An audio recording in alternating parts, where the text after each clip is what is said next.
tardes. Amén.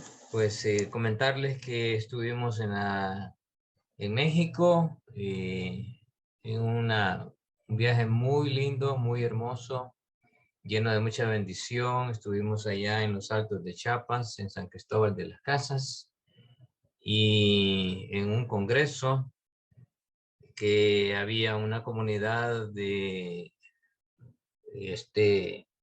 parlantes en español, pero la mayoría eran parlantes del idioma tzotzil, y necesitamos traductores para que pues entendieran bien los mensajes, ¿verdad? Así que desarrollamos el tema de la abnegación, o sea, niégate a ti mismo. Estuvo muy, muy bonito, muy edificante, y estuvieron más de 250 personas. Estaba pero llenísimo el templo donde estuvimos. Así que conocimos a otros hermanos que no conocíamos y exploramos algunas cosas por ahí de acuerdo al proyecto que tenemos en mente, ¿verdad? Y en el corazón. Bueno, vamos a orar al Señor. Vamos a comenzar esta sesión y que sea el Señor que nos guíe. Oramos. Padre, Señor nuestro, gracias por esta noche, por este momento que nos permites tener en el trajín de nuestros días, de este día, de este fin de semana, y que apartemos este tiempo, Dios, que seas tú el que nos ayude a recibir, a tener un corazón listo para ser edificado por ti, Señor. Que sea tu palabra la que se manifieste y que a mí me ocupes nada más como un guía, como alguien que explica tu palabra, pero que sea tu Espíritu Dios quien sea el verdadero autor y instructor en el corazón de cada uno de nosotros. Gracias, mi Dios, por este hermoso tiempo que nos permites. Quedamos en tus manos. Por los méritos de Jesús te lo ruego, mi Señor. Amén. Bien, vamos a recordar un poco que ya vimos la parte del carácter, que el carácter del creyente con la bienaventuranza, ¿verdad? Que es lo que se espera. Acuérdense que el carácter es el que puede ser moldeado. Cuando yo estudio algunos textos, especialmente aquellos momentos en los evangelios que muestran la forma en que Cristo Jesús actuó con Pedro, hay un texto muy, muy hermoso que es Lucas 5, que habla sobre esa pesca milagrosa que hubo. Y más o menos se va describiendo el panorama de lo que ahí pasa, ¿verdad? Dice que Cristo se acerca al lago Genezaret y detrás de él venía un montón de gente. Y el versículo 1 del capítulo 5 dice que la gente había llegado para oír la palabra de Dios. Así dice al final del versículo 1. Y Cristo llegó ahí con dos propósitos. El propósito de atender a la gente porque había llegado a escuchar la palabra de Dios. Ya Cristo se había creado una fama y el evangelio le había comenzado a predicar y la gente lo seguía por eso. Pero tenía una misión con Pedro. Justamente llegó al lago de Genezaret y habían dos barcas que estaban aparcadas, o sea, estaban ahí casi en la orilla, en la orilla del lago. Y los pescadores dicen que estaban limpiando sus redes, ¿verdad? De seguro las habían tirado y cuando las recogían pues parte de lo que había en el fondo del lago y tenían que limpiarlas para que no tener problemas en otra vez que las usaran. Eso es justamente lo que estaba haciendo Pedro cuando Cristo llegó y el primer propósito lo cumplió. que era hablarles de la palabra de Dios, darles palabra de Dios a la gente. Y dice el versículo 3, después que habló, después que le dijo a la gente, se dirigió a Pedro. Y ahí hay una frase muy hermosa que es una orden que Cristo Jesús le da a Pedro y le dice, boga mar adentro. Esa frase es un mandato que también nos ha sido dado a todos y cada uno de nosotros. Boga mar adentro. El bogar mar adentro para Pedro significaba dos cosas. Uno, tomar el remo y comenzar a llevar la barca hacia una parte más honda del lago, ¿verdad? Mar adentro.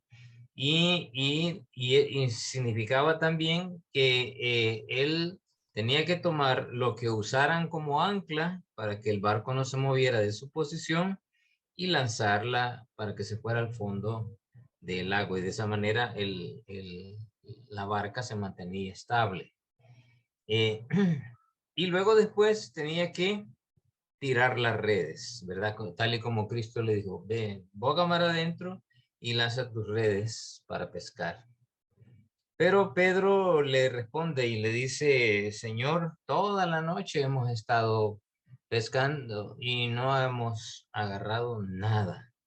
Mas en tu nombre, pues lo haremos. Esa frase o esa respuesta de Pedro tiene un significado, ¿verdad? Le está diciendo al Señor, mira, Señor, nosotros somos los expertos en pescar.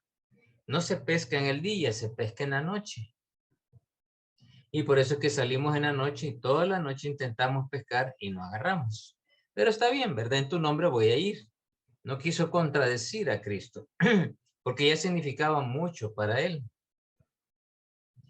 Y saben que se da la pesca milagrosa y todo, ¿verdad? Pero en el versículo 10 hay algo muy hermoso, que es a lo cual quiero hacer alusión, pero lo cuento toda la historia para que entendamos por qué razón se da esto. Cuando Cristo viene y le dice a Pedro, Pedro, no temas. O sea, le dice, Simón, no temas, porque ahora ya no vas a ser pescador de peces, sino que vas a ser pescador de hombres. Y eso es justamente lo que hay detrás de esa frase, es que el Señor Jesús nunca nos desnaturaliza a todos y cada uno de nosotros. Y estoy hablando del carácter. A Pedro le moldeó el carácter, pero no le dijo que dejara de ser pescador. Le dijo que siguiera siendo un pescador, pero le cambió de objetivo. El objetivo no iban a ser peces, sino que iban a ser personas. Pero siempre con todas esas cualidades que él tenía. Parte de su formación, lo que él era, es su personalidad. Esa ya es inamovible, pero el carácter sí es moldeable. Por eso es que se inicia con el carácter del creyente, con las bienaventuranzas. Y uno que es manso, uno que sufre por, por Cristo, uno que busca la justicia, uno que, a, que no busca lo malo para uno, sino que busca el bien, el que se siente siempre como pobre de espíritu, y no está hablando, como les decía, que alguien que no es creyente, sino que es creyente, pero que siempre tiene una necesidad espiritual. Y ese es justamente el corazón abonado que el Señor busca, ¿verdad? En el carácter de nosotros. Luego tenemos que volvernos influencia. ¿Influencia en qué sentido? Pues debemos ser sal y luz. Una luz que no se esconde, sino que ilumina, una luz que lleva la luz a los corazones y a la vida de otras personas, de otras familias, de otros entornos. Y no solamente única y exclusivamente dentro de la iglesia, sino en todos los ámbitos en los que nosotros nos desenvolvemos. Esa influencia, ¿verdad? Influenciamos a través de la luz. Somos la sazón, somos lo que le da sabor a la vida. Y la palabra debe ser eso para nosotros y nosotros debemos ser eso para el resto de las personas. el que le damos sabor, ¿verdad? Que preservamos el evangelio en nosotros, pero también nos preservamos en nuestros valores, en las cosas que nosotros hemos creído, y eso nos madura, nos hace crecer. Luego llegamos a esta parte de la justicia que sentí que la había dejado un poco aguadona, ¿verdad? Y esa es la cual quiero hacer un doble énfasis ahora y llegar siempre a la parte de lo que es una nueva religión, ¿verdad? Y por eso está en paréntesis, así quiero decir entre comillas, porque quiero explicarlo bien. Entonces, entendiendo que vamos a ir a ver de nuevo la justicia, vamos a hablar de este valor del reino que es la justicia del cristiano. ¿Y cómo debe de ser la justicia del cristiano ahora en día? Para ello vamos a ir a Mateo, capítulo 5 del 17 en adelante. Así que lo voy a buscar y lo voy a ir leyendo. Quizás si puedo, para que participen, si alguien de ustedes pudiera leer el texto, sería muy bueno. Me ayudan leyendo esta parte del libro de Mateo, del capítulo 5, del versículo 17 en adelante. Amén. No penséis que he venido para abrogar la ley a los profetas. No he venido para abrogarla, sino para cumplir. Porque de cierto os digo que hasta que pase el cielo y la tierra, ni una jota ni una tilde pasará de la ley, hasta que todo se haya cumplido. Hasta el 18 dijo. Hasta el 20. Ok. De manera que cualquiera que quebrante uno de estos mandamientos muy pequeños y así enseñe a los hombres muy pequeños será llamado en el reino de los cielos. Mas cualquiera que lo haga y los enseñe, este será llamado grande en el reino de los cielos. Porque os digo que si vuestra justicia no fuere mayor que la de los escribas y fariseos, no entraréis en el reino de los cielos. Muy bien, gracias, hermana. Ahí en 3 ocasiones se menciona aquí el reino de los cielos. En el versículo 19, 2 veces, y en el versículo 20. En el versículo 19 dice: de manera que cualquiera que quebrante uno de estos mandamientos muy pequeños y así enseñe a los hombres, muy pequeño será llamado en el reino. Mas cualquiera que los haga y los enseñe, este será llamado grande en el reino de los cielos. Cristo está dejando claro aquí que no es cuestión de que pequeño o grande, sino que es cuestión de cumplir con todo mandato, con toda la ley. Y por eso que encontramos que Cristo en varios textos, especialmente en el libro de Hebreos, que Cristo cumplió la ley, ¿verdad? Él la cumplió a la perfección. Y no de acuerdo a la interpretación de los hombres, sino de acuerdo al propósito de Dios. Así la cumplió. Por eso nosotros somos cumplidores de la ley, pero no por nosotros mismos, sino por Cristo, ¿verdad? Porque Cristo mora en nosotros. Y en ese sentido, como Cristo lo cumplió, ya no lo necesitamos cumplir, pero tenemos un mandato mucho más grande todavía que cumplir con Cristo, que es el que viene a continuación de este texto, ¿verdad? En la palabra de Dios encontramos que la ley tiene 248 mandamientos y 365 prohibiciones, ¿verdad? En la palabra, especialmente en el Antiguo Testamento. Jesús no abolió la ley, como dice: no pienses que he venido a abrogar la ley.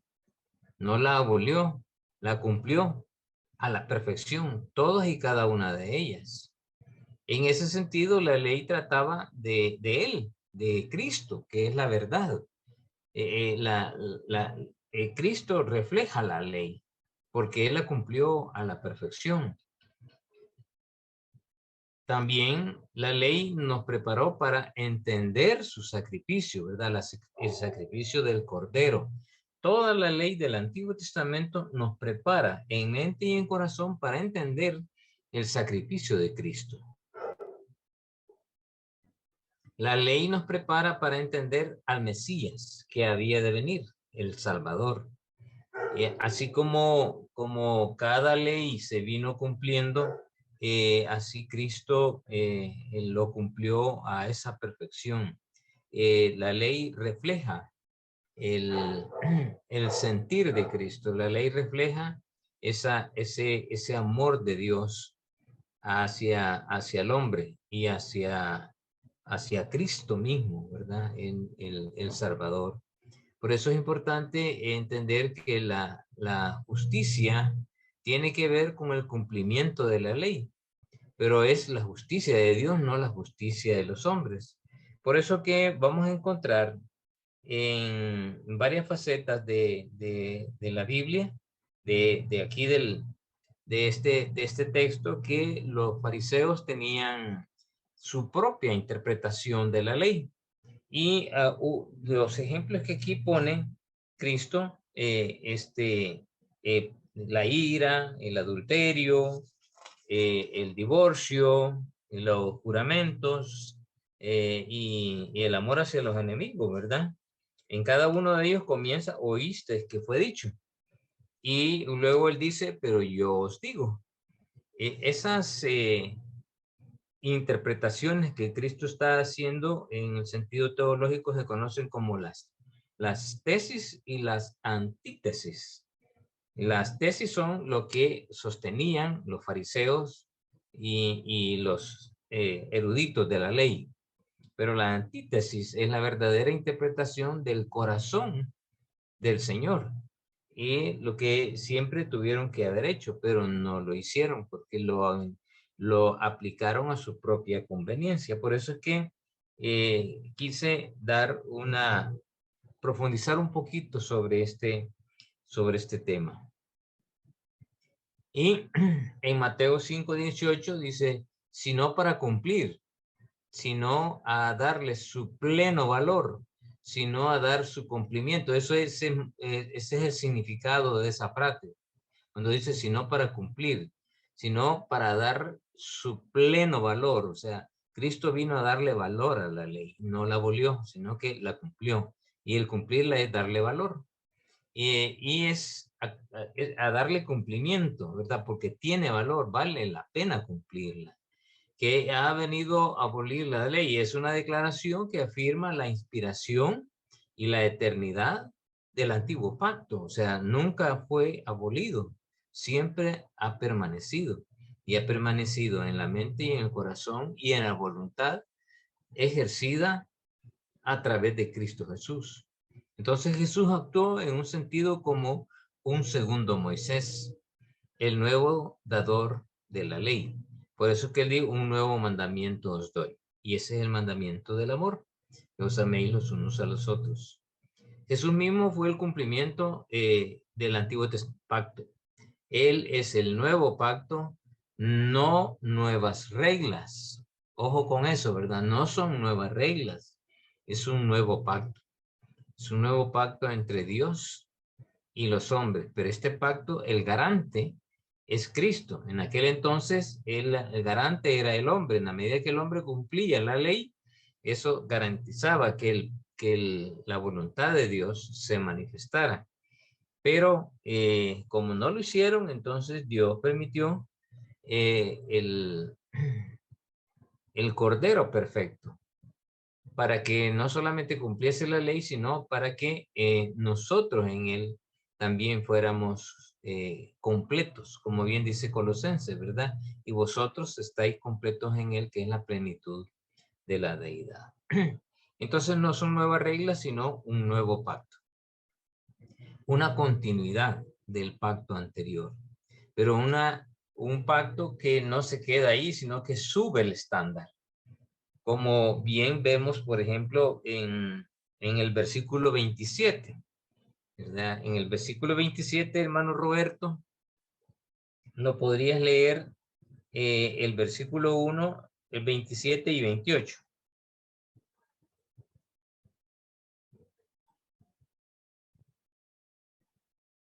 Hermano Roberto.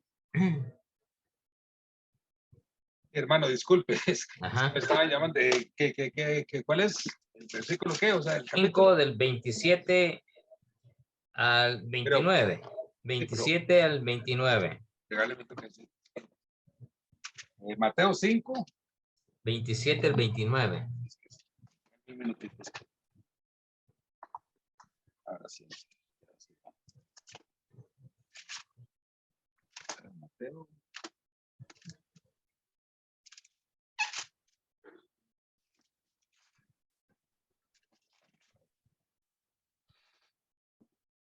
Hermano, 27.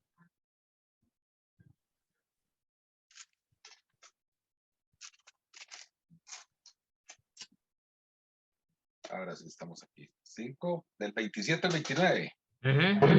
Amén, dice así. Oísteis que fue dicho, no cometeréis adulterio. Pero yo os digo que cualquiera que mira a una mujer para codiciarla, ya adulteró con ella en su corazón. Por tanto, si tu ojo derecho te es ocasión de caer, sácalo y échalo de ti, pues mejor te es que se pierda uno de tus miembros y no que con todo tu cuerpo sea echado al infierno. Entonces aquí nos queda claro que lo que pensaba los fariseos y los defensores de la ley de los judíos era el acto, ¿verdad? El acto de cometer el adulterio.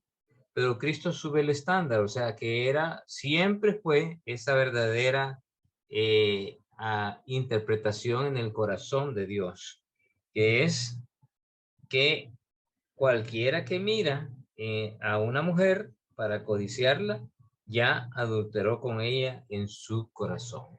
Entonces está hablando de actitud, ¿verdad? Está hablando de lo que concebimos en nuestra mente y en nuestro corazón.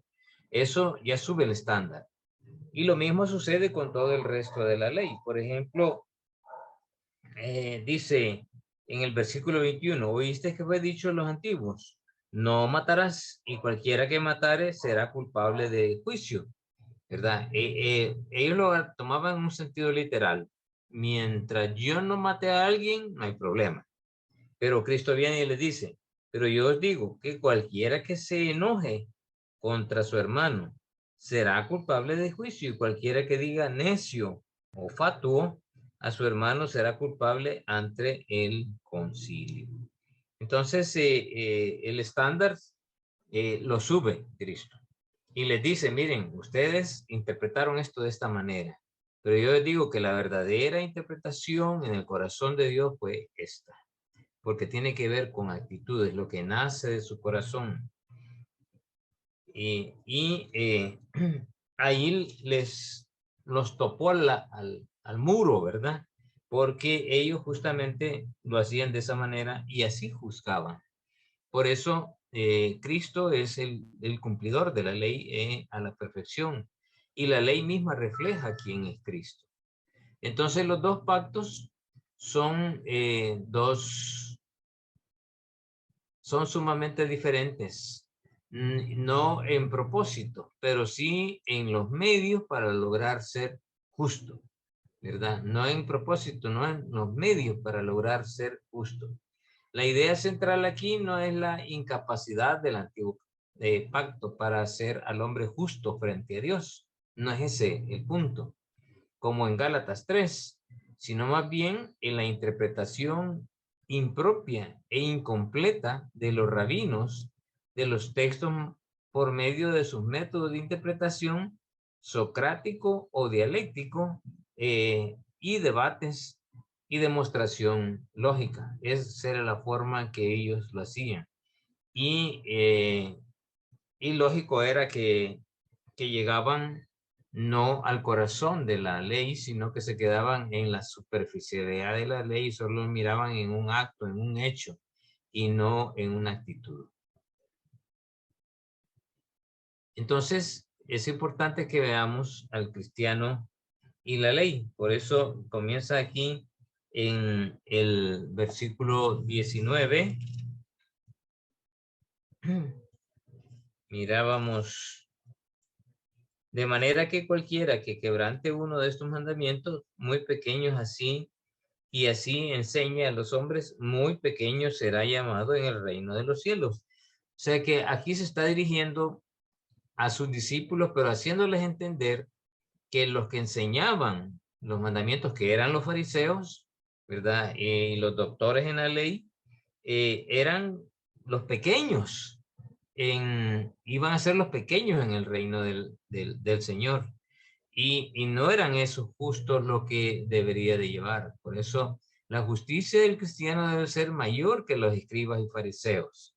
¿Por qué? Porque ellos simplemente se quedaban con la interpretación que ellos hacían, pero no llegaban al verdadero corazón por el cual Dios había dictado aquel mandamiento. La justicia del fariseo era superficial, formal, externa, pero la justicia que Cristo está enseñando a través de estas distintas facetas de la ley es del corazón, ¿verdad? Lo que hay en mi mente y lo que hay en mi corazón.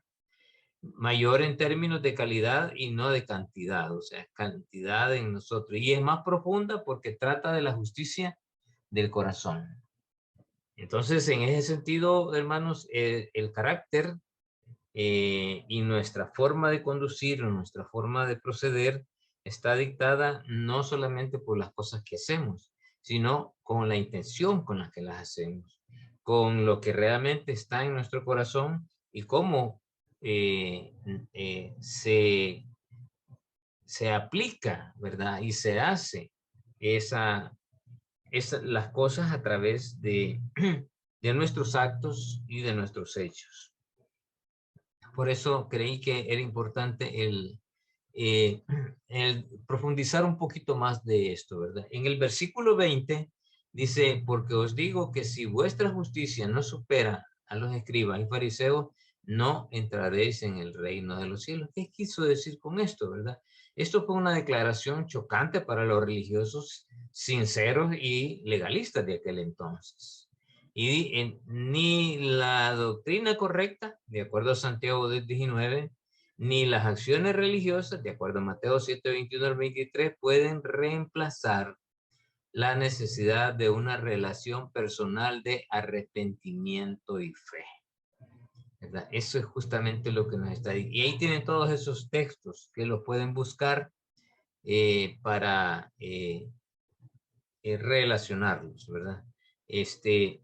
Yo voy a pasar porque he agregado algunas imágenes y algunos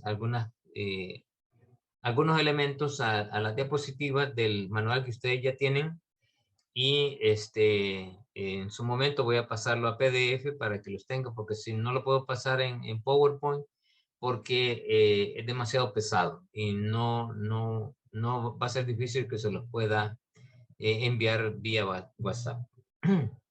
Así que ya cuando ya más o menos lo tenga avanzado, de lo último que me hace falta, entonces se lo voy a subir ya con todos los agregados que le he hecho a esta parte.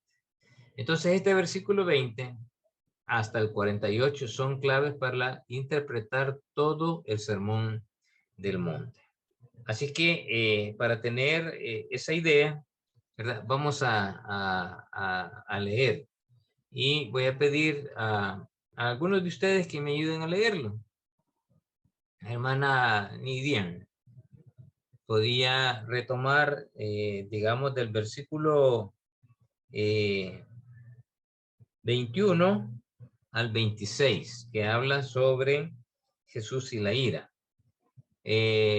Hermana Cecilia Cruz, si me ayuda con del 27 al 30, que habla de Jesús y el adulterio.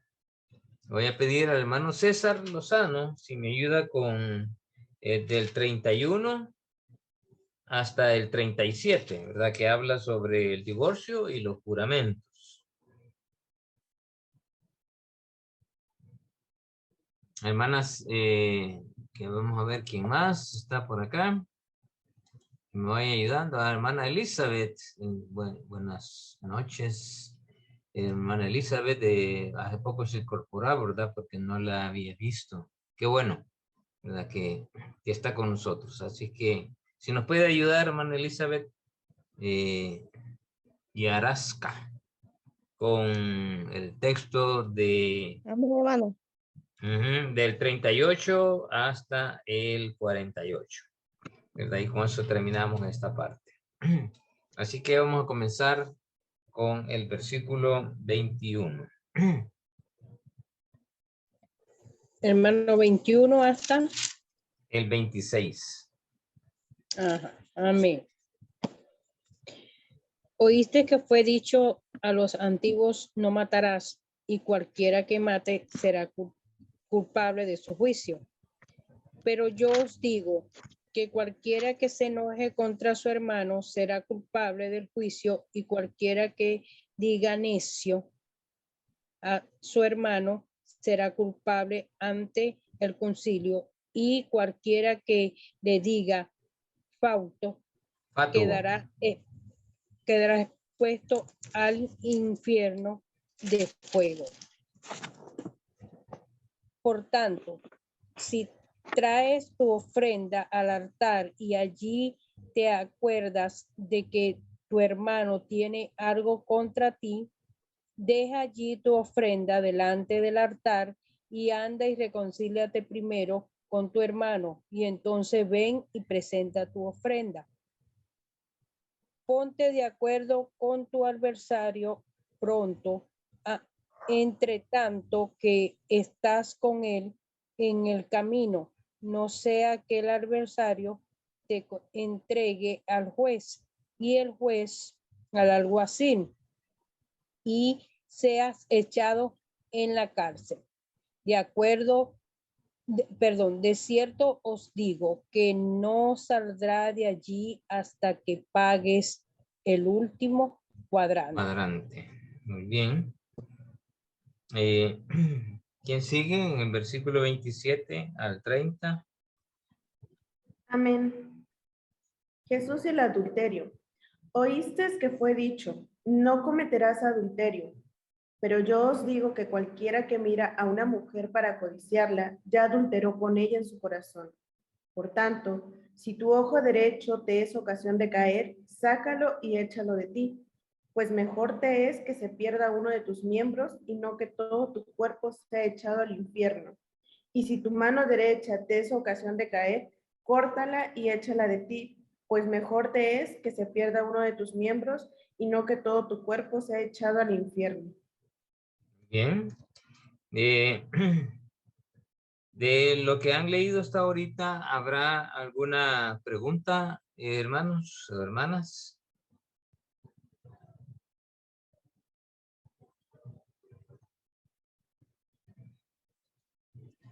Muy bien, sí. No, de mi parte está bien.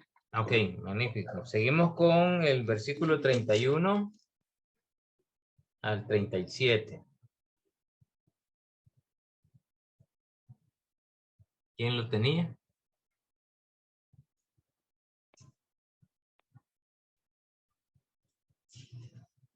Hermano, ¿qué capítulo es? 5.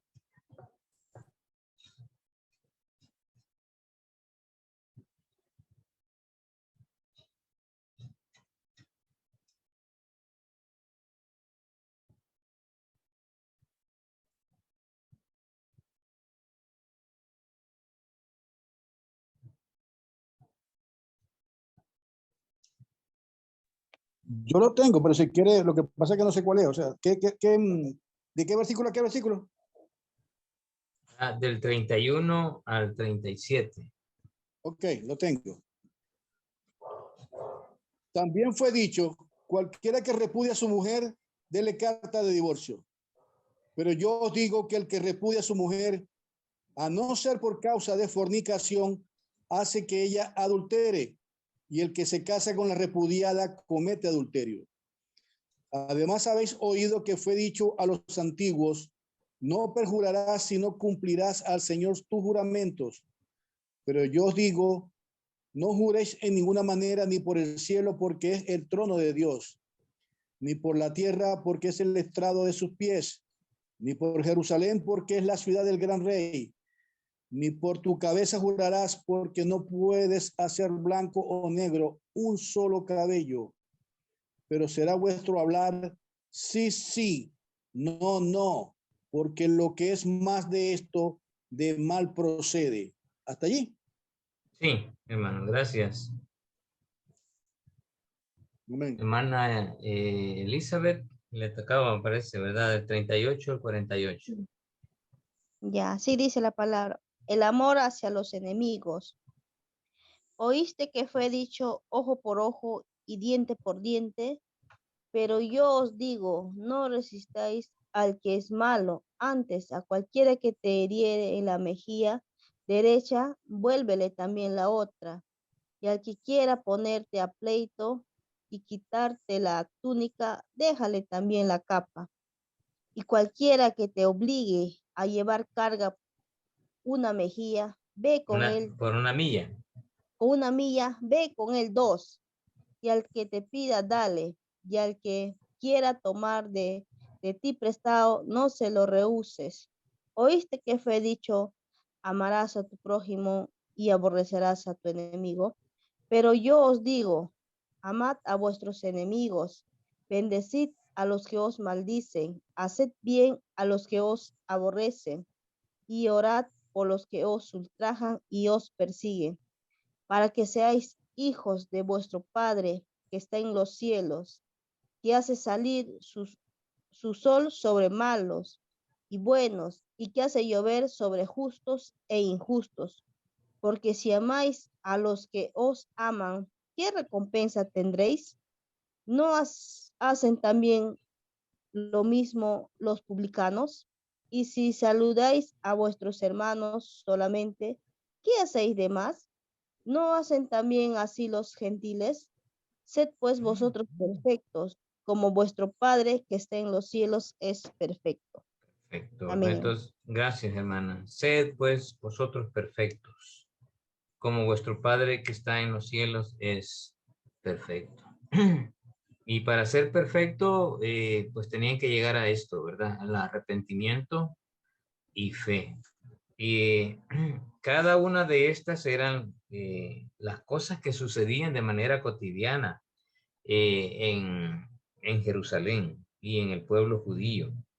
Ellos practicaban estas cosas y las practicaban en un sentido erróneo, porque la ira, la interpretación de la ley, el adulterio, el divorcio, los juramentos, el amor hacia a los enemigos, eran cosas que hacían ellos todo lo contrario. Ellos odiaban al imperio romano, a los romanos, porque los oprimían y no les daban libertades. Por eso que Cristo viene aquí y les dice, oíste que fue dicho ojo por ojo y diente por diente, la ley del talión. Pero yo os digo, no resistáis al que es malo. Y ellos consideraban como malo a todos romanos. Y les cita la ley, porque esa es parte de la ley romana, que les exigía.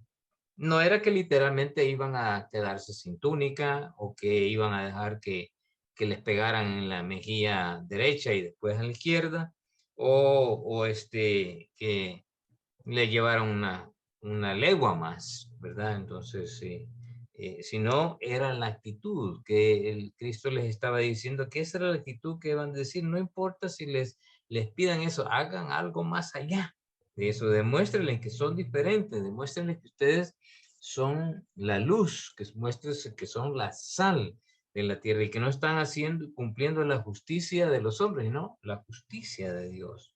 Y por eso menciona todos estas formas de ser de una manera cotidiana del pueblo judío de aquel entonces, ¿verdad? Que eran sus prácticas, pero eran prácticas que estaban basadas en la ley y que de acuerdo a la interpretación que ellos hacían estaban erróneos. Por eso que Cristo viene y corrige y les dice, la forma de ver la ley es en el corazón de ustedes. No es cuestión de simplemente de los actos, si se hacen o no se hacen, sino de dónde nacen esos actos.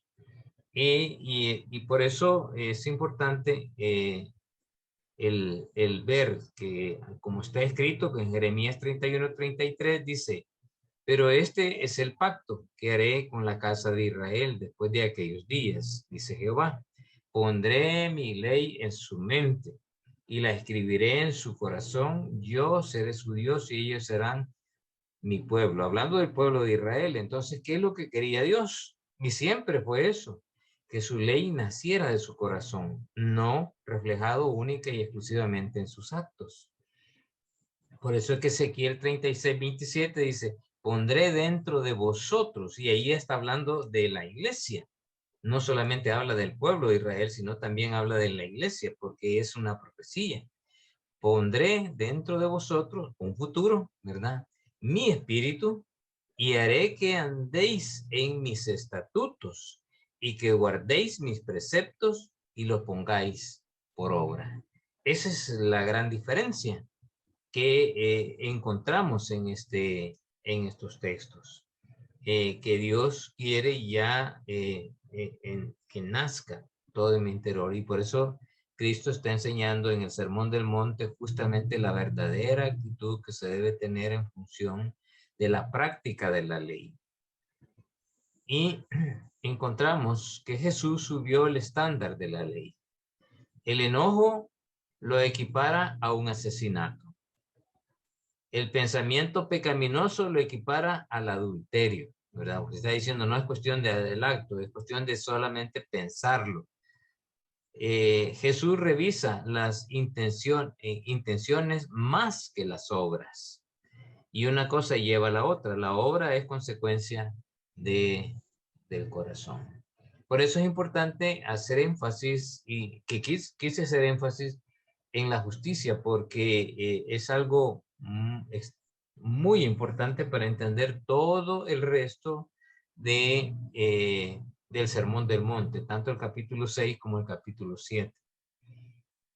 En el enojo, hablando del enojo, la palabra utilizada ahí es raca y significa tonto, ¿verdad? O sea que cualquiera que insulte, eres un bueno para nada, le está diciendo raca, ¿verdad? Era la palabra aramea para una persona de cabeza hueca, incapaz de vivir, pero se refería a la actitud de un supuesto creyente hacia los otros.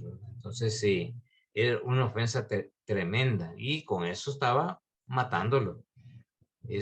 Así lo compara Cristo. En cuanto al adulterio, en el Mateo 5 dice que repudia a su mujer. Los versículos 27 al 32, del 19, el 3 al 12, tratan del mismo asunto. En el contexto, Jesús mostró las distintas maneras en que uno comete adulterio, aparte de las que enseñaban los escribas.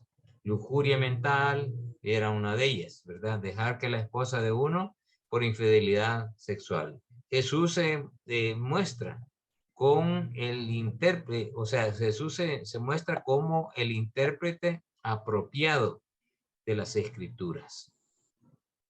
¿Por qué no solamente las interpretó de manera correcta, sino que las enseñó de la manera correcta y las vivió de manera correcta y las cumplió de manera correcta? Por eso allá en Hebreos se habla sobre que Cristo es superior a la ley y que Cristo es superior a Moisés. Así están esos títulos en las secciones, en algunos capítulos en el libro de Hebreos.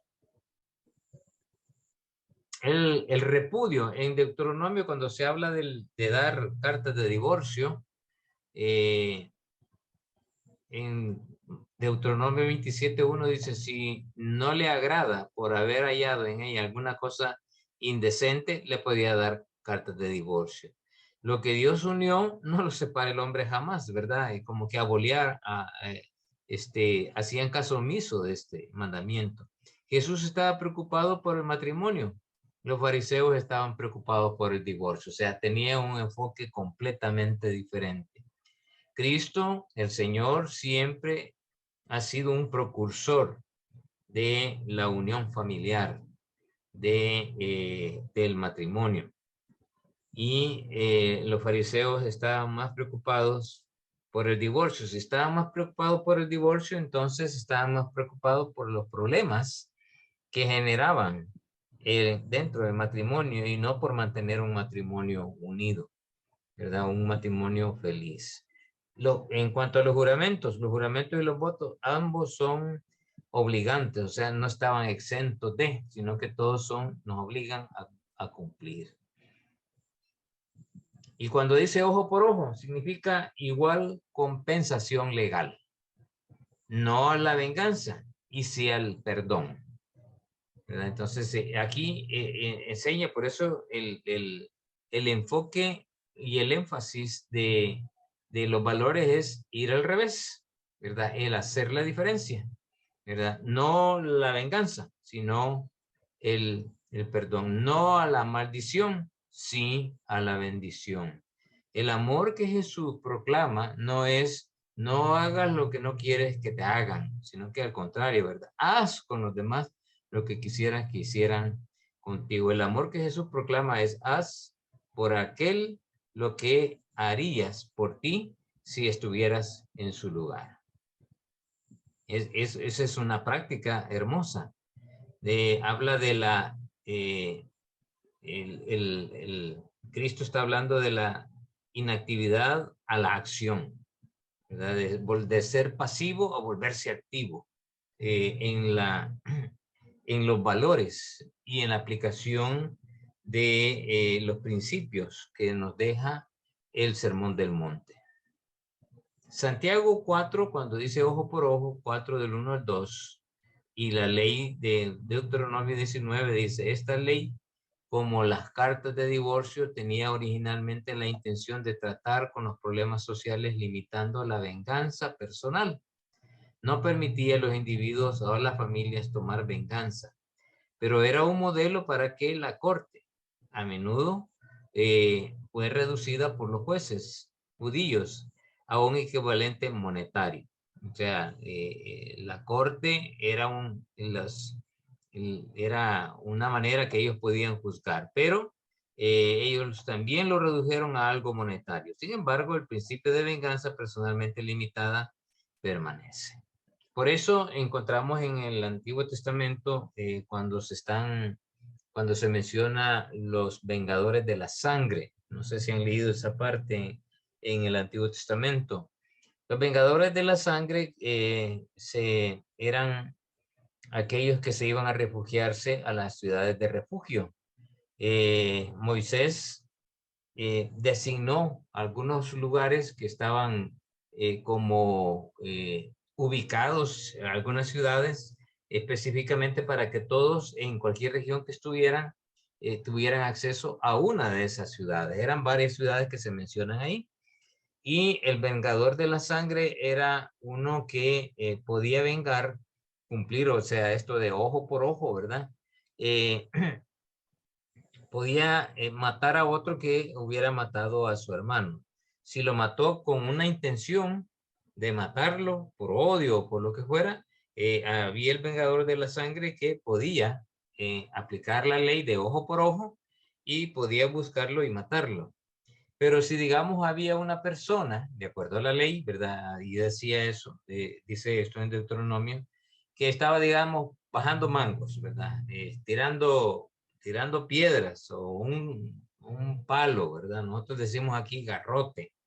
Lo tiraba por bajar mango y al otro lado del lugar donde estaba tirando las piedras o un palo, y el palo le caía a la persona y lo mataba. Entonces no era un asesinato literal, fue un accidente, ¿verdad? Porque no pensó en que le iba a hacer daño a una persona. Y ahí dice la ley. En este caso, dice que si era por accidente, que no fue intencional, que no nació del corazón, Entonces la ley le permitía a esta persona huir a una de las ciudades de refugio y la ley lo protegía, ¿verdad? La ley mosaica. Entonces tenía que irse y se iba, y no era cuestión de que solo se iba, sino que los eruditos lo aconsejaban y le decían, vaya, a esta ciudad te puedes ir, y se iba. Entonces, la misma ley decía que cuando él llegaba a la ciudad de refugio, él podía vivir ahí y sostenerse ahí como todos los que estaban en esa ciudad. Y no podía salir.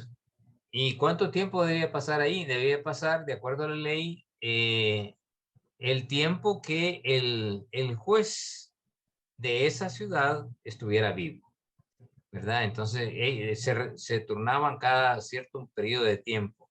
Cuando ese juez se iba, entonces el vengador de la sangre, quiero decir, el que había cometido el acto de matar a otro, podía salir y tenía libertad.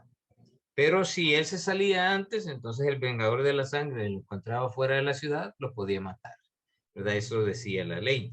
Y eso, justamente todo eso es lo que se está refiriendo esta parte de ojo por ojo. Y la venganza se permitía en ese sentido, pero era cuestión del aspecto interno de la ley. Por eso es que en el versículo 43 entra con el tema de amar al prójimo. Y esto estaba justo ahí en el capítulo de Levítico, capítulo 19, verso 18. Parece ser que Jesús ve este texto como crucial, a un listado con los 10 mandamientos de Mateo 19, ¿verdad? En Marcos 12 está el segundo gran mandamiento después de Deuteronomio. Y es una manera similar al de Lucas 10. Pablo usa este texto como resumen de la ley de Romanos del capítulo 13, del 8 al 10. Entonces, como les digo, no nos vamos, si nos metemos a estudiar estos textos, no terminamos esta noche, pero están ahí, ¿verdad? Para que ustedes puedan meterse un poquito a estudiarlos y aprender un poquito más. Pero el propósito de Cristo fue no solamente el cumplir la ley, sino mostrar el verdadero corazón de la ley, cómo debería de ponerse en práctica y cómo debía de cumplirse. Y eso es lo que está dejando de por medio ya como un principio en la vida de sus discípulos y haciéndoles ver de que eso es lo que Dios espera, de que los que van a ser parte del reino del Señor tengan ese carácter, tengan esa personalidad, tengan esas cualidades, ¿verdad? De mantener la integridad de la ley a través de cumplir con, con los designios de Cristo. Y no cumplir la ley en el sentido de buscar la ley, hoy voy a hacer esto, porque ya no nos corresponde en ese sentido, pero sí hacerlo porque, porque Cristo nos lo ha dejado, ¿verdad? De cumplir el, el mandato de Cristo Jesús, que es el Evangelio, ¿verdad? Y eso, pues es un estándar mucho más alto. Como cristianos, ya no estamos obligados a cumplir la ley. Estamos obligados a seguir a Cristo, que es el cumplidor de la ley. Y ese es justamente lo que nos hablan estos textos que están aquí citados. También ahí en el 43 habla de odiarás a tu enemigo. No es una cita del Antiguo Testamento, sino una deducción hecha por judíos, exclusivamente los religiosos, saduceos, fariseos y esenios. ¿Qué diferencia, qué diferente es la ética del nuevo reino, ¿verdad? Del modelo del mundo caído de el yo, más para mí a cualquier costo. Lo que ahí hay es para mí. Conocer a Dios lo cambia todo, ¿verdad? Eso es justamente lo que nos dice Mateo capítulo 5, verso 20. que dice, porque os digo que si vuestra justicia no fuese mayor que la de los escribas y fariseos, no entraréis en el reino de los cielos. O sea, ¿cómo se refleja que nuestra justicia es mayor que la de los escribas y fariseos? No por nosotros mismos, sino porque la justicia de Dios a través de la gracia de Dios se ha reflejado en mí, ¿verdad? Dios me ha justificado, me justifica y pone lo puro y lo santo de Dios, que es el Espíritu de Dios morando en mí, y eso es lo que me garantiza, ¿verdad? Es el sello de esa perfección que fue lograda a través de Cristo Jesús en la cruz. Entonces, no es que yo por mi esfuerzo logro ser más justo que los judíos y los fariseos. No, no es eso. Es el sacrificio de Cristo, ¿verdad? Es Cristo mismo que lo cumplió y lo superó y lo hizo de la manera correcta. Es lo que me da garantía a mí. Y eso cambia todo. Eso es justamente lo que cambia todo lo referente a la ley. Entonces la justicia del cristiano debe ser diferente. Por eso, cada uno de nosotros debemos ser llamados a vivir de una manera diferente. Y por eso quería hacer énfasis en esta parte. Ahora vamos a la sección de la religión, una nueva religión.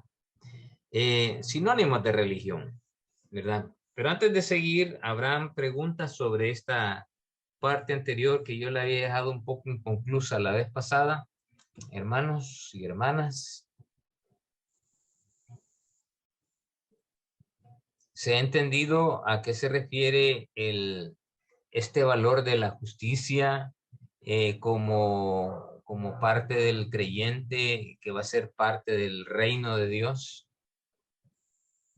Nosotros, ¿verdad? Nosotros, como hijos de Dios y que ya somos parte del reino, estamos con una tremenda responsabilidad de ese estándar que Cristo subió y de manifestar en nuestras vidas de manera cotidiana el amor, la gracia, la justicia de Dios, la misericordia de Dios, la compasión con todo nuestro entorno.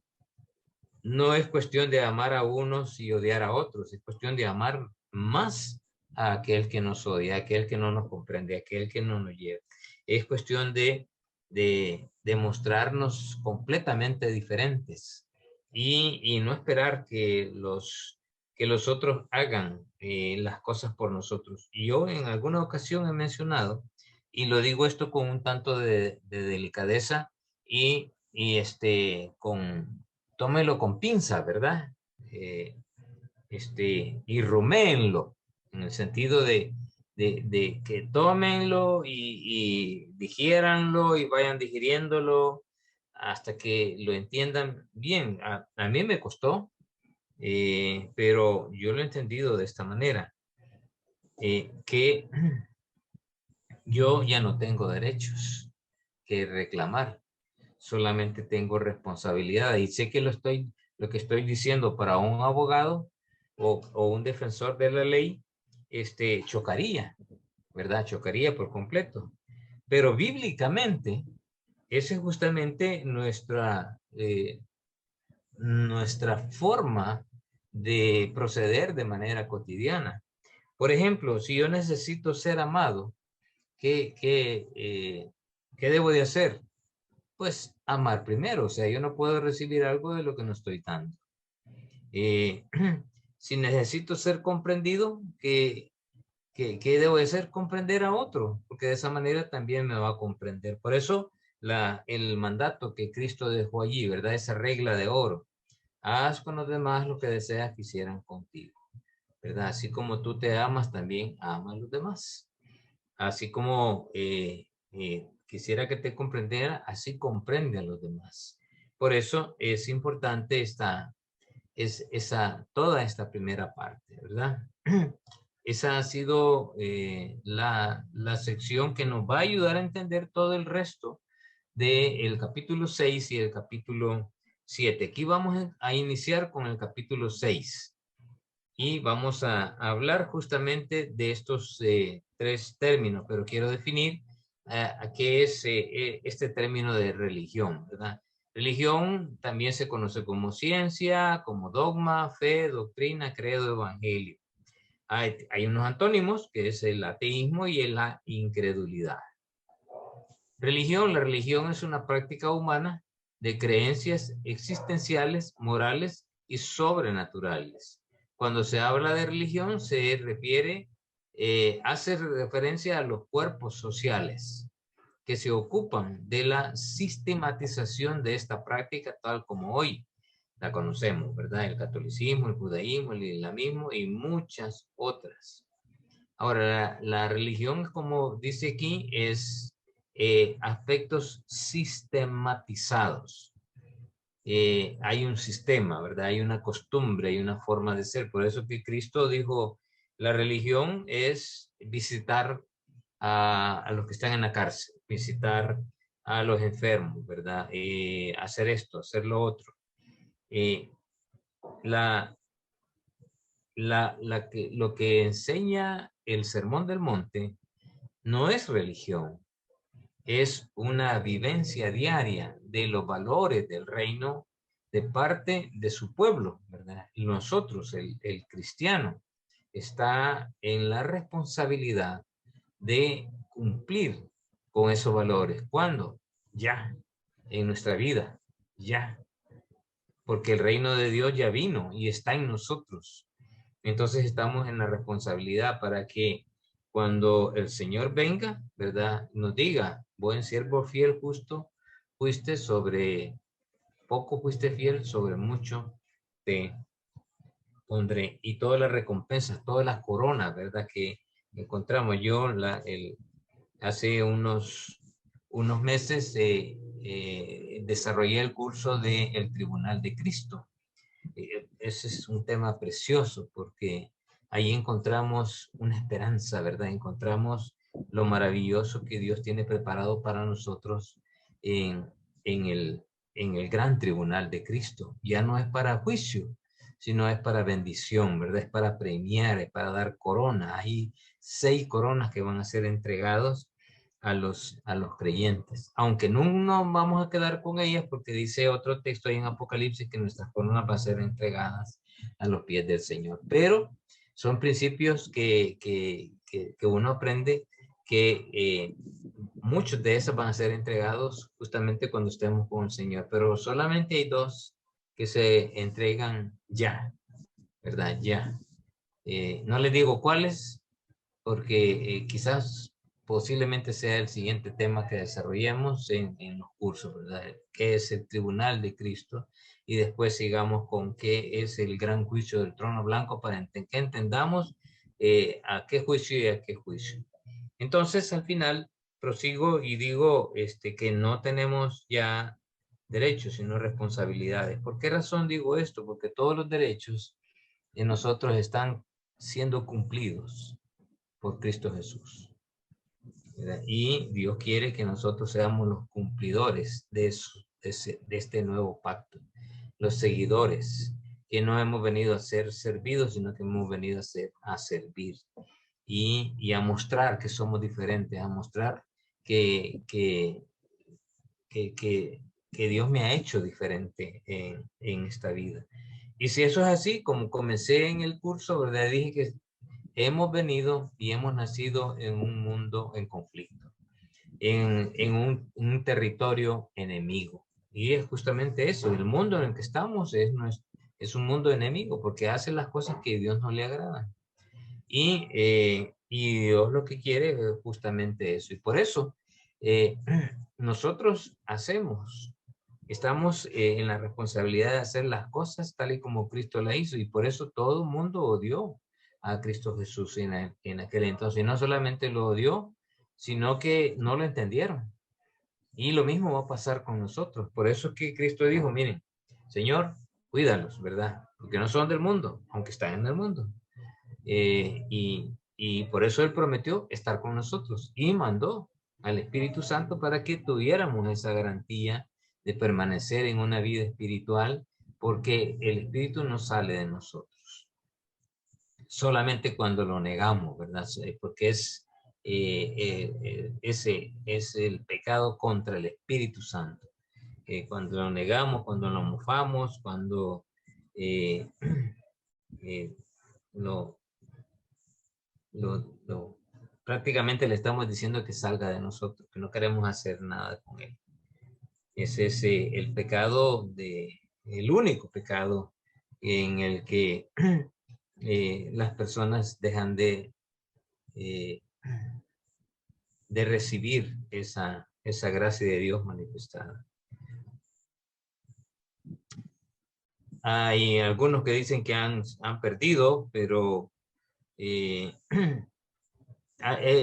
bien difícil si nosotros nos ponemos a juzgar a las personas de esa manera. Mejor vivamos nuestra vida y dejemos que cada quien responda al Señor como deba de vivir, ¿verdad? Porque algunos quieren saber si es creyente o no es creyente, si aceptó o no aceptó. Desde luego tenemos que dar manifestaciones de hechos, ¿verdad? De que somos creyentes. Pero yo he visto actos de fe que a gente que ha sido tremenda, pero en un momento en la cama, ¿verdad? En el lecho, a punto de morir, se arrepienten.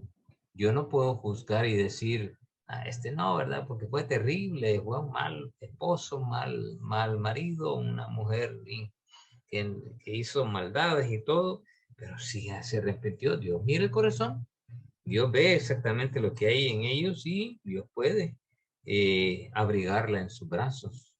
Es lo que yo decía la vez pasada y mencionaba que yo tuve un momento cuando estaba más hipotón, ¿verdad? Cipote le decimos nosotros aquí a los jovencitos. Cuando estaba más joven, recuerdo que fuimos de campamento con los grupos de jóvenes y yo era uno de los líderes y fuimos 4 a buscar unos autobuses para llevar al grupo de los jóvenes a un parque porque íbamos a hacer algunas dinámicas ahí y estábamos en otro lugar.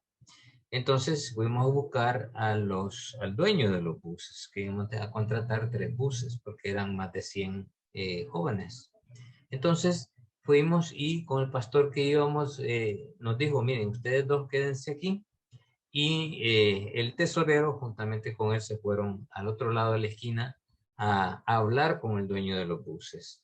Pero el compañero con el hermanito que se quedó conmigo, otro joven, ¿verdad?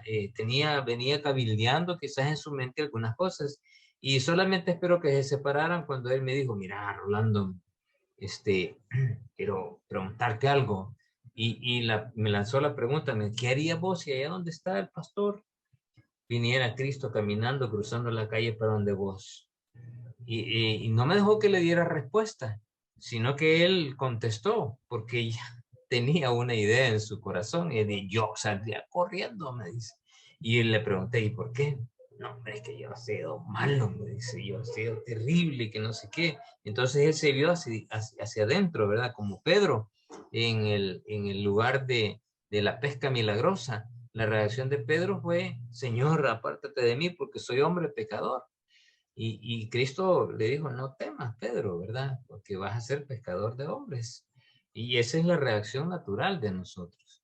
Y cuando venía el pastor, el de jóvenes, cruzando la calle, que habían hecho el trato con otro señor, este compañero le lanzó la misma pregunta al pastor. El pastor era flaquito, alto y usaba generalmente barba.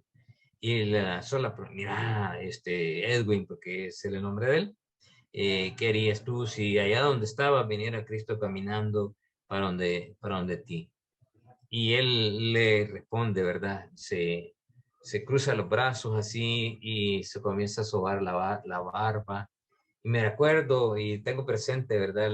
El momento que le dice, yo me quedaría completamente parado esperando que Cristo venga y me diga, hijo, te amo.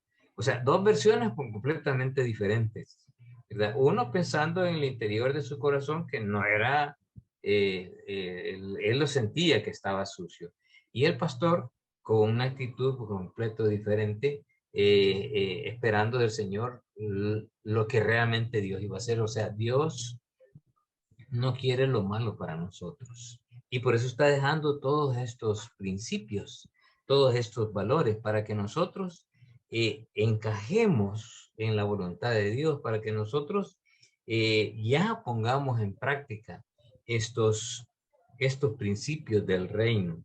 Y no para que esperemos hasta que estemos en el reino cumplirlos, sino ya, ¿verdad? El Señor ha limpiado nuestros corazones y ha sido suficiente la sangre de Cristo para ello. Por eso nosotros debemos ser consecuentes con el llamado del Señor Jesús a cumplir y a seguir los pasos del Señor Jesús en todas las cosas que Él hizo. Y este es justamente parte del evangelio que nos está dejando en el Sermón del Monte. Entonces, la religión abarca enseñanzas, ritos y prácticas. Y comienza con lo que era parte de la religión del pueblo de judío de aquel entonces. Y dice el capítulo 6, verso 1. Guardaos de hacer vuestra justicia delante de los hombres, para ser visto de ellos. De otra manera, no tendréis recompensa de vuestro Padre que está en los cielos. Cuando pues des limosna, no hagáis tocar trompetas delante de ti, como hacen los hipócritas de las sinagogas y en las calles para ser alabados de los hombres. De cierto os digo que ya tienen su recompensa. Mas cuando tú des limosna, no sepa tu izquierda lo que hace tu derecha, para que sea tu limosna en secreto, y tu Padre que ve en los secretos te recompense en público. Entonces, ¿qué introduce Cristo aquí? Introduce prácticamente 4 temas. El tema de la limosna, el tema de la oración, el tema del ayuno. Son 3 temas, ¿verdad? 3 temas. Limosna, oración y el ayuno. ¿Por qué? Porque estas eran las prácticas más cotidianas de los religiosos de aquel entonces. Y en la medida que ellos cumplían con esto, decían, este es un buen religioso, ¿verdad? Este es un buen judío, este es un buen cristiano. Pero lo hacían de una manera incorrecta. Por eso es que se introduce el tema aquí del hipócrita. Y dice, en vez de ser iglesia nominal, el Señor nos llama a ser una comunidad. O sea, no es cuestión de denominación, es cuestión de ser una comunidad. Somos una comunidad que nos mantenemos en comunión. O sea, esto es una coinonía. La iglesia es una coinonía y nos debemos de mantener en armonía. El libro de Filipenses en el capítulo 2 nos demanda, después de poner el ejemplo de Cristo, de ser el ejemplo de abnegación, o sea, de negarse a sí mismo, nos dice, por tanto, ¿verdad? Sean luz, no se peleen entre ustedes, busquen hacer las cosas buenas y sean luz a los demás. Eso es lo que Pablo le menciona a la iglesia de Filipos. ¿Por qué? Porque es justamente la práctica de los valores del reino. La religión vistosa es de y para los hombres. Por eso habla de la limosna, ¿verdad? Está diciendo que algunos tocan trompetas, ¿verdad? Yo veo aquí en el periódico, a veces en la televisión, que algunas empresas o algunas personas llaman a los medios de comunicación y dicen, vamos a dar tantos miles o millones para la beneficencia. Y les aplauden, ¿verdad? Aplauden por eso. Pues eso es justamente lo que está diciendo el Señor, que no se haga eso, que no vea a tu derecha lo que hace tu izquierda. O sea, si lo vas a dar, dalo. Por eso es que hay otro principio que también se habla más adelante de que no hay que prestarle a los cristianos, ¿verdad? Si vas a prestar algo, mejor déjate de eso. Por eso lo mejor es no prestar, ¿verdad? No andar prestando, ni tampoco yo prestar a otro, ni tampoco que yo preste a otro. Ahora, si nace en tu corazón dárselo, ¿verdad? Si es tu hermano, lo mejor es desprenderse de eso. Porque si no, se crean conflictos, tremendos conflictos. Y porque no han aprendido, ¿verdad? El principio de dar. Y cuando se habla de limosna, pues hay 3 maneras de dar en la Biblia, que es la limosna, el diezmo y la ofrenda. La limosna era exclusivamente para los pobres y es el mismo concepto hasta el día de hoy y bíblicamente así es, ¿verdad? La limosna es exclusivamente una porción muy pequeña y que se daba así a los pobres, ¿verdad? Para así. Eso era una práctica que tenían los judíos en aquel entonces. Y la ofrenda también era otra práctica que tenían y daban cosas más de mayor valor. Y el ejemplo es aquel cuando estaban haciendo cola para ir al alfolí y entregar, ¿verdad? Copas de oro, de plata, collares. Y aquella mujer solamente entregó unas moneditas, que era lo único que tenía, y aquellos daban de lo que les sobraba, dice el texto. Entonces no es cuestión del valor que yo le estoy dando a las cosas, porque la mujer se desprendió de todo lo que tenía aún para poder sobrevivir y comer en ese día. Por eso Cristo dijo, a la verdad os digo que esta mujer ha dado más que los hombres. Y allí de nuevo se cumple el principio, ¿verdad? Que hay que ir al revés, hay que ser diferentes, porque Cristo vio el corazón de aquella mujer y no al ver el corazón de aquellos que estaban dando lo que les sobraba. Dios no quiere sobras, Dios quiere lo mejor de nosotros, pero nunca nos va a pedir una cosa que Él no nos ha capacitado para dar, ni tampoco nos va a exigir una cosa que no estamos dispuestos a dar. Así como los discípulos se les dijo, no, van a sufrir, ¿verdad? Pablo le dijo a Timoteo, mira Timoteo, vas a sufrir, ¿verdad? Porque el mundo en el que está es todo lo contrario a lo que tú quieres ser y no te va a ser fácil. Y Timoteo dijo, no, bueno, ahí voy con todo, porque quería obedecer al mandato del Señor de cumplir. Y hay muchos que les ha tocado de esa manera, ¿verdad? Sufrir por el Evangelio, pero es parte del carácter de lo que Dios quiere que nosotros cumplamos también. Entonces, las oraciones públicas, los ayunos públicos, las donaciones, la limona y sus ofrendas públicas no tiene que ser así. El trío conformado por la donación, la oración y el ayuno tiene que ver con el servicio al prójimo, donación. Tiene que ver con reconocer nuestra dependencia de Dios, la oración, y tiene que ver con nuestra negación a sí mismo y disciplinarme, que es el ayuno, ¿verdad? Eso es el verdadero sentir de esto. La donación es el servicio. Yo estoy sirviéndole al prójimo, ayudándole. Y no es cuestión de solo cosas monetarias, ¿verdad? Puedo darle de mi tiempo, puedo darle de mis recursos, puedo darle de mí, ¿verdad? De mí a la otra persona. El hecho de darle un consejo, el hecho de interesarme por el bienestar de otra persona, es donar de mí, ¿verdad? De mi interior, de mi corazón, de mi mente a la otra persona. Y no solamente cuestiones materiales. El reconocer nuestra dependencia de Dios es la oración.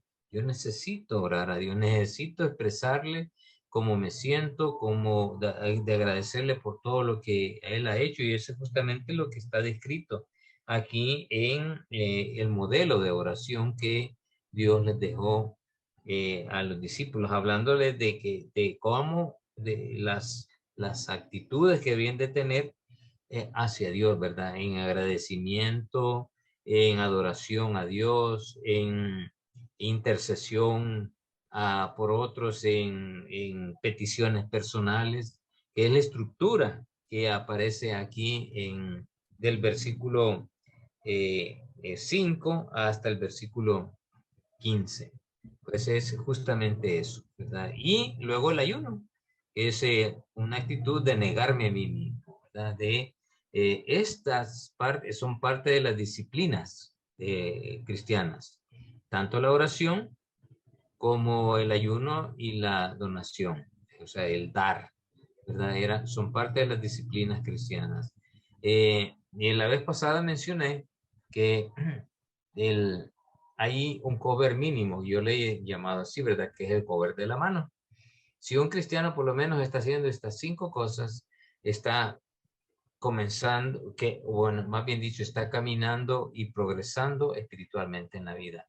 Es uno, pues, donar, ¿verdad? O sea, el dar, la oración y el ayuno. Yo junto estas dos cosas, ¿verdad? Oración y ayuno, porque tiene que ver con ambos. Pero le agrego uno que es el estar en la palabra de Dios. Y el estar en la palabra de Dios, se puede acudir a la palabra de Dios de tres maneras. Uno, lectura. Dos, devocional. Y tres, estudio de la palabra. Hay tres maneras de hacerlo y cada uno de esos lleva una entrega más en grada, ¿verdad? Desde lectura hasta estudio. Y el estudio lo hago con un propósito de ver qué es lo que Dios quiere revelarme para mí. Y luego eso, compartirlo, ¿verdad? Compartirlo con otros. No es cuestión de quedarme con esos tremendos tesoros que el Señor me muestra, sino siempre soy con el propósito de edificar la vida de otros. Y el otro es el servir, ¿verdad? El servir a los demás. Y puedo servir de diferentes maneras, principalmente en la iglesia. Pero mi servicio no se enfoca única y exclusivamente en la iglesia, sino en todo el entorno en el cual yo me desenvuelvo, principalmente en mi casa, ¿verdad?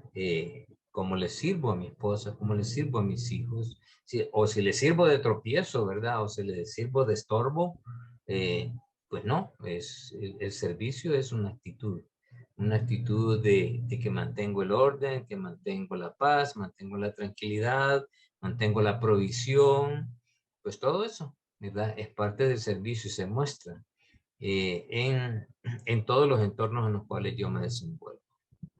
Y eso es justamente lo que está hablando. Entonces, para nosotros debe de ser una religión de corazón, ¿verdad? El seguir de corazón los principios de la palabra del Señor. Dice, guardaos de hacer vuestra propia justicia delante de los hombres. Jesús nos dice que no hagamos cosas justas por el bien de nuestra imagen o exhibición para ser vistos de ello, ¿verdad? No, esto no contradice su mandato previo alumbren, sean luz, que encontramos allá en Mateo 5:16, delante de los hombres.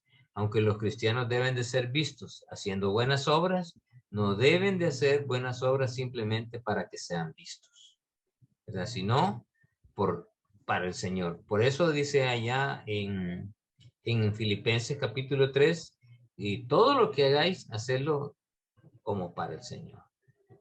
De otra manera, dice, no tendréis recompensa de vuestro Padre que está en los cielos. A Dios le importa cómo hacemos las buenas obras y con qué motivo las hacemos.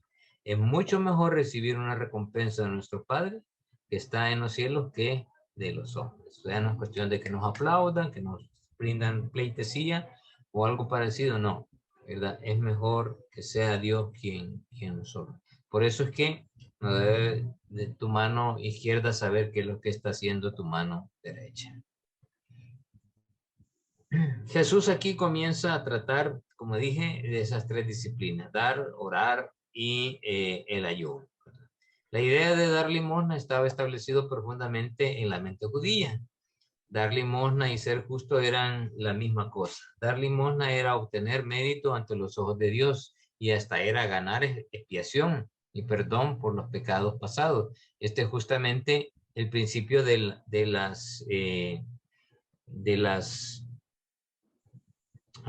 la época del inicio del papado, que Martín Lutero, y que por cierto hace poco estuvimos celebrando la reforma, ¿verdad? De la forma protestante que inició Lutero, en la que las indulgencias, ¿verdad? Las indulgencias, la gente daba dinero, hacía estas cosas, daba propiedades al papado y con eso eran perdonados, porque depende de lo que daban, y eran perdonados por cientos de años o miles de años, y no era eso, ¿verdad? No es el propósito.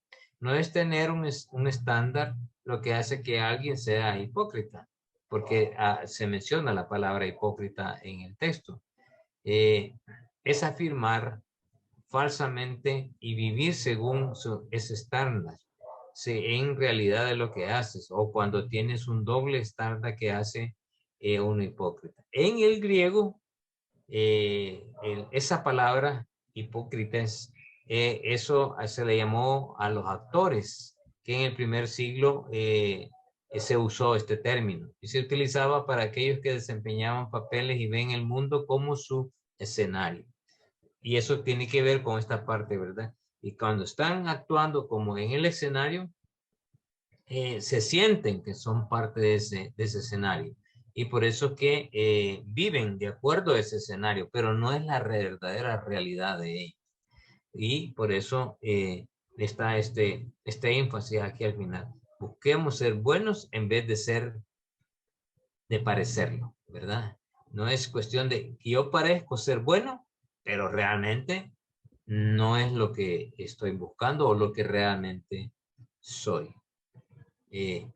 Por eso es importante no solamente conocer a las personas, sino yo mismo, ¿verdad? Yo mismo, mostrarme como lo que soy verdaderamente. O sea, no hay esa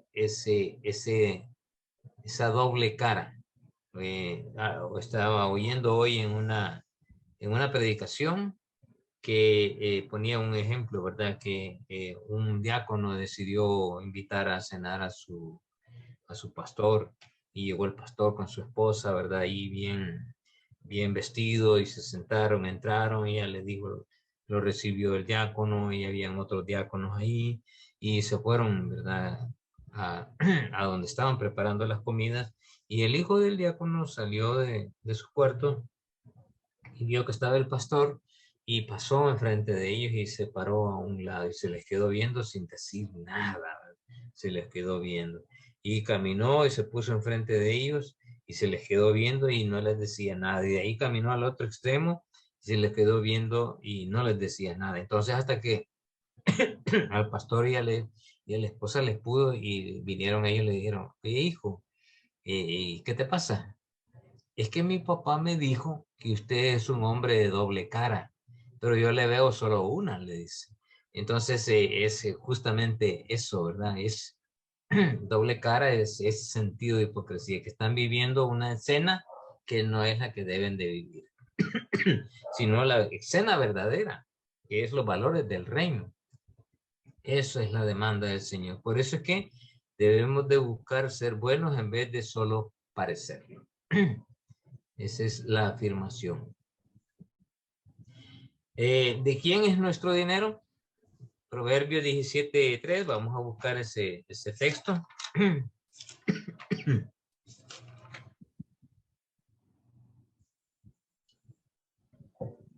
Alguien que vaya buscando Ageo 2:8 y Habacuc 2:19, por favor.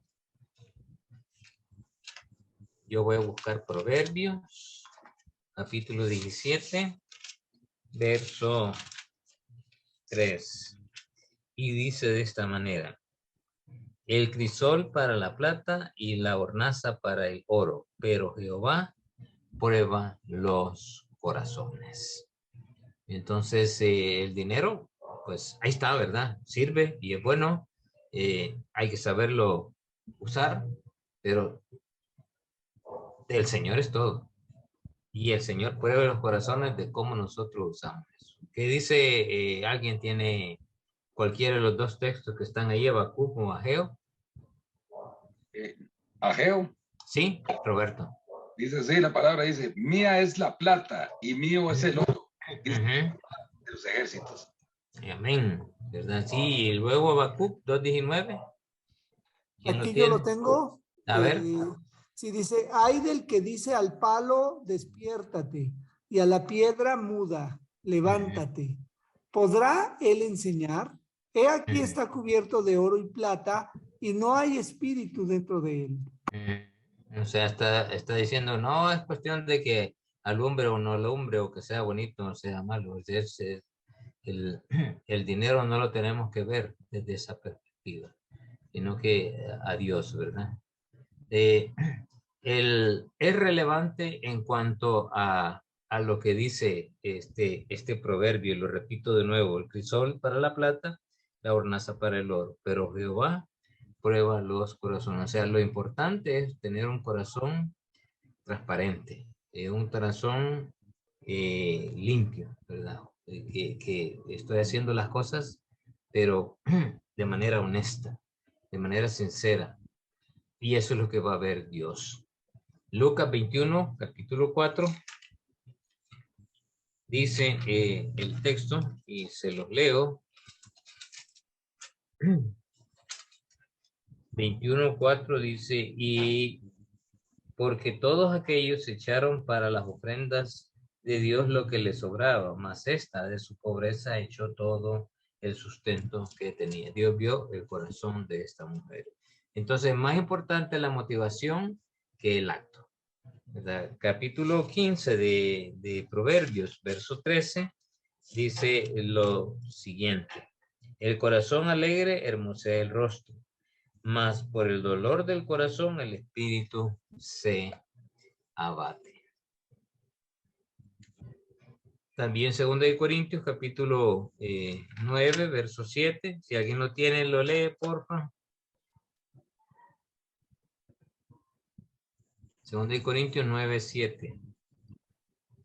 Cada uno dé como propuso en su corazón, no con Por tristeza, tristeza ni por necesidad. ¿Verdad?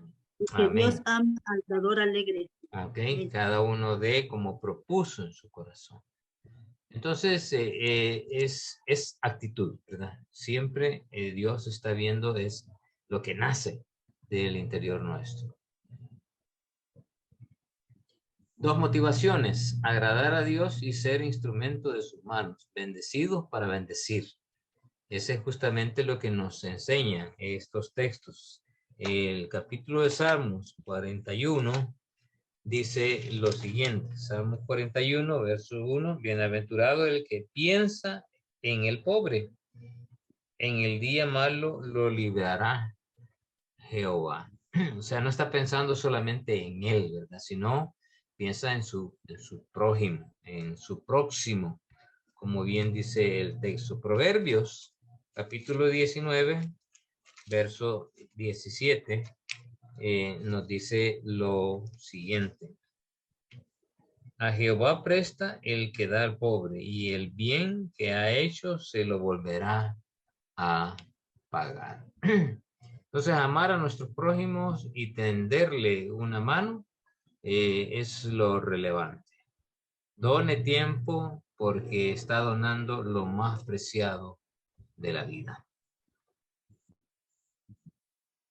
La oración, ¿verdad? Es poderosa.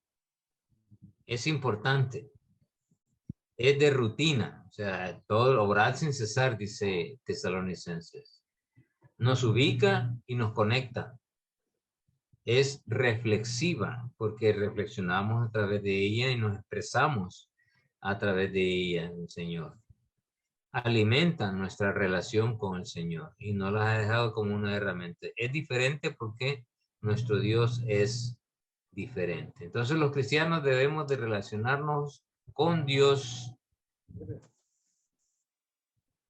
de forma diferente. Por eso hemos sido llamados a vivir diferentes. Y no es cuestión de vivir una religión para que nos vean, sino vivir una religión para honrar a Dios, ¿verdad? Para servirle a Dios y cumplir con su mandato.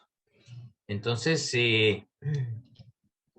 preguntas hasta acá, hermanos.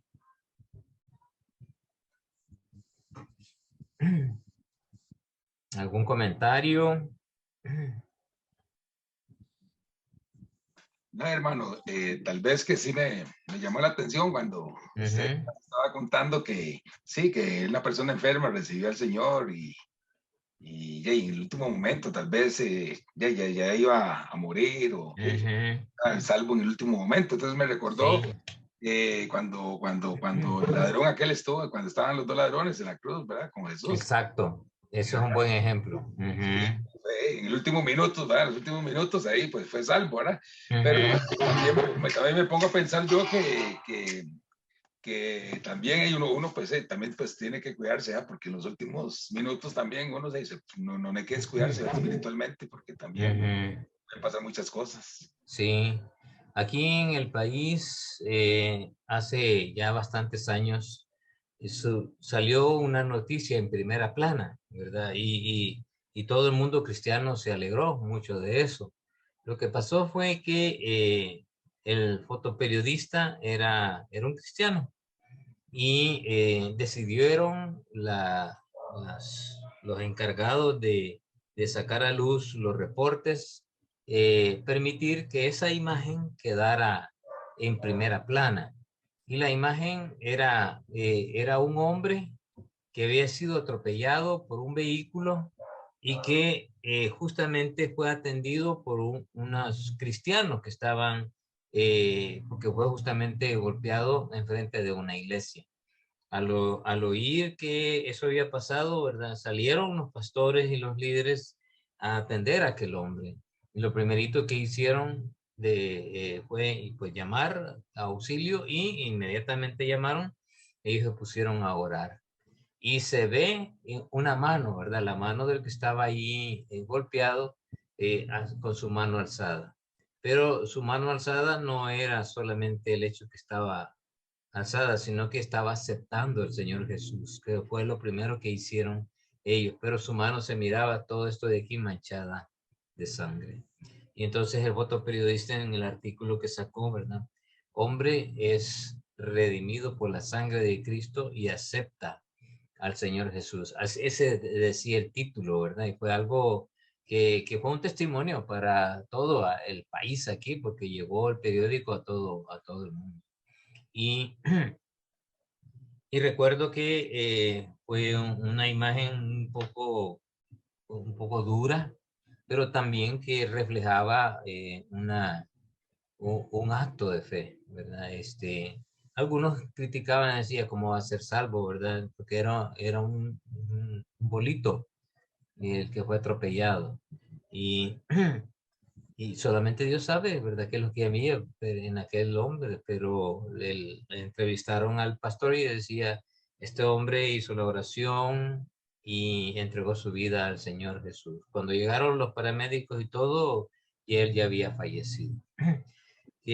Podemos juzgar ese acto por lo que el hombre había hecho. Dios no lo hace así, ¿verdad? Él mira la sinceridad del corazón. Y solamente Dios sabe si esta persona que falleció en ese momento estará en los brazos del Señor ahorita. Así como lo habrán muchos familiares de nosotros que nunca tomaron una decisión de fe, pero que nosotros dimos buen testimonio a ellos. Nosotros les hablamos del Señor Jesús y que nos identificamos con su necesidad espiritual, pero que nunca quisieron. Habrá un momento allá en su vida interior que posiblemente lo habrán tomado. Entonces van a haber muchas sorpresas en el cielo, ¿verdad? Van a haber muchas sorpresas y sorpresas que nosotros creamos que posiblemente no, ¿verdad? Y hay otros que creemos que sí, quizás no estén, pero cada quien debe de procurar, ¿verdad? Por eso que ahí Pablo en Filipenses dice, procuren mantener viva la decisión que ustedes han tomado, ¿verdad? Ese evangelio. Voy a leer ese texto allá en Filipenses, capítulo 2, que es justamente parte de lo que nos estamos viendo. Filipenses, capítulo 2.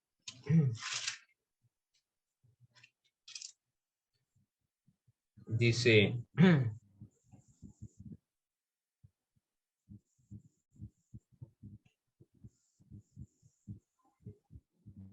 El versículo 12, por tanto, amados míos, como siempre habéis obedecido, no como en mi presencia solamente, sino mucho más ahora en mi ausencia, ocuparos en vuestra salvación con temor y temblor, ¿verdad? Este es un llamado que Pablo le está haciendo, les está recomendando, les está aconsejando. Miren, hermanos, le dice, ocuparos, o sea, dejen de estar peleando aquí y allá, ocúpense en vuestra salvación con temor y temblor. No es que no fueran creyentes, ya eran creyentes, pero está diciendo, miren, es mejor dedicarse a amarse, a proclamar el evangelio, a servir con amor, a hacer esto. Por eso que yo decía que no, ya no estamos para, como creyentes verdaderos, ya no estamos para reclamar derechos, estamos con la responsabilidad de cumplir con todas nuestras obligaciones bíblicas, ¿verdad? Bíblicas. Y eso es lo que el Señor quiere que estemos haciendo. Y ese es el llamado de Pablo que hace a la iglesia en Filipenses. Ocupaos de vuestra salvación con temor y temblor, porque Dios es el que en vosotros produce así el querer como el hacer por vuestra voluntad. Entonces, Dios a nadie obliga, ¿verdad? A nadie obliga, es un caballero. Él respeta nuestras decisiones, pero nos usa cuando nosotros estamos dispuestos a dejarnos usar por el Señor. Y ese es el llamado de los valores del reino. Quiere Él de que afloren estos valores en nosotros en la medida que nosotros dejamos que Él obre en nosotros a través de su Espíritu. Así es que esta era la sección. Vamos a llegar ya a la siguiente. Ya tendremos quizás 3 sesiones más y vamos a terminar el curso. Así que posiblemente lleguemos hasta la primera semana de diciembre y ahí con gorrito, ¿verdad? De Navidad, pues vamos a celebrarnos la feliz Navidad y el Año Nuevo en esta clase. Si no hay más comentarios, hermano, o si alguien tiene algún comentario, alguna observación, pues siéntase con la libertad de hacerlo.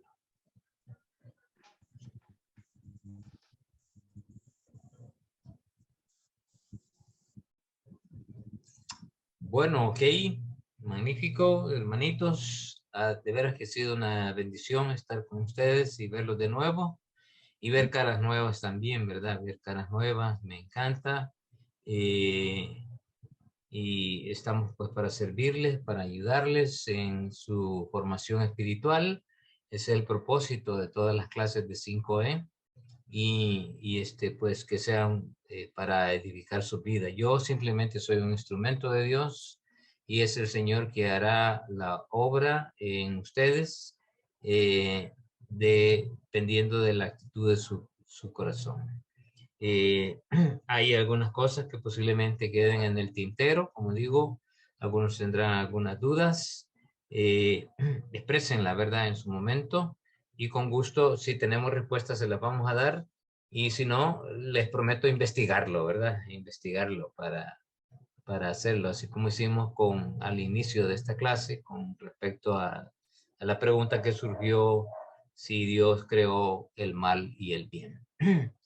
Ahí dimos respuesta, ¿verdad? Así es que,